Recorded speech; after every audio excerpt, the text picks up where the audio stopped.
Assalomu alaykum qizlarjonlar. Bugun sizlar bilan drapirovkali fasondagi ko'ylakni modellashni o'rganamiz. Qiyin hisoblangan bu fasonimiz uchun andozamiz old qismi yaxlit holatda olinadi va bo'yin o'rta markazidan 4 cm nuqta belgilab, shu 4 cm nuqta shu ko'rinishda ko'krak vitichkasiga kelib to'xtaydi va ko'krak vitichkasidan xuddi shu ko'rinishda baravar qilib o'lchangan holatda nuqtamiz davom etib bel vitichkamizga qarab yo'naltiriladi. Bel vitichkamizdan bo'lsa, bo'ksamizdan 7 cm nuqta belgilagan holatda ana shu nuqta bilan birlashtirib olamiz va fason chizig'imizni kiritib olamiz. Bel vitichkalarimizni beldan chiqarib yuborgan holatda shu ko'rinishda bel vitichkalarimizni yonidan chiqarib yuboramiz. Bel vitichkalarimiz chiqarib yuborildi. Endi qiladigan ishimiz drapirovkalarimizni joylarini, o'rinlarini belgilab olish bo'ladi. 3 cm oralig'ida drapirovkalar belgilab olinadi. Birinchi nuqta va ikkinchi nuqta ko'krak vitichkalari bilan tutashtiriladi va berkitib yuboriladi ko'krak vitichkalari. Va shu chiziqlarga parallel ravishda model chiziqlari kiritib o'tilinadi. Ya'ni yon chiziqgacha kiritib, xuddi videoda ko'rsatilgandek qilib chiziqlar chizib olamiz.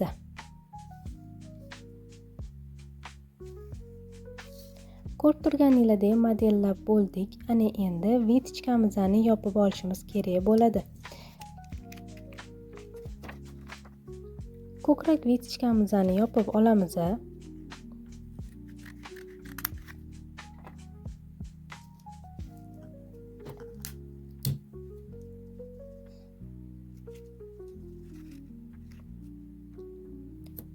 Ko'rib turganingizdek, ko'krak vitichkamizni yopgan paytimizda model chizig'imiz bir-biriga ustma-ust kelib tushdi. Buni sababi biza o'sha boya o'lchaganimizni hisobiga xuddi shu ko'rinishga keladi. Bu o'lchash, ya'ni muhim hisoblanadi. Model chizig'i bo'ylab kesib olamiz. Shu bo'lakni ajratib oldik va vitichkani drapirovkaga ochib yubordik. Endi mana shu joyda yelkamizni korreksiya qilib olamiz, ya'ni ortiqcha joyini kesib olib tashlaymiz va belimizdagi ortiqchalikni ham, bel vitichkasini chiqarib yuborgan qismimizni ham kesib olib tashlaymiz. Bu qismimiz tayyor. Endi bu tomondagi ko'krak vitichkamizni yopib olamiz va buni ham drapirovkaga ochib yuborishimiz kerak bo'ladi. Yopib oldik. Drapirovka uchun ochib olamiz. Ochib olganimizdan keyin bu tarafdagi yelkamizni ham korreksiya qilib olamiz. Ortiqcha joylarni kesib olib tashlaymiz. Beldagi vitichka chiqarib yuborilgan qismimizni ham olib tashlaymiz. Va drapirovkalarimizni fason chiziqlarini kesib chiqamiz. Bu fasondagi ko'ylaklarimiz asosan cho'ziluvchan matolardan bo'ladi. Shu sababli bel vitichkamizni yondan chiqarib yubordik. Mana shu ko'rinishda kesib oldik. Old qismimiz tayyor. Endi orqa qismimiz bilan ishlaymiz. Orqa qismimizda bo'lsa faqatgina bel vitichkasi o'z joyida qoladi va tikiladi. Kurak vitichkasini bo'lsa yelkani korreksiya qilib olgan holatda tekislab kesib olib tashlaymiz va shu joyini old yelkaga yedirib yuboramiz. Kurak vitichkasi posадка qilib yedirib yuboriladi. Yengimiz bo'lsa, yengimiz tepasi shishirilgan yeng bo'lganligi sababli xuddi shu ko'rinishda model chiziqlari o'tkaziladi. Markazdan pastga va yonga qaratib yuriladi va shu chiziqqa parallel ravishda 5 cm da xuddi videoda ko'rsatilgandek chiziqlar chizib olinadi va shu chiziqlar asnosida model chiziqlari kesib olinadi.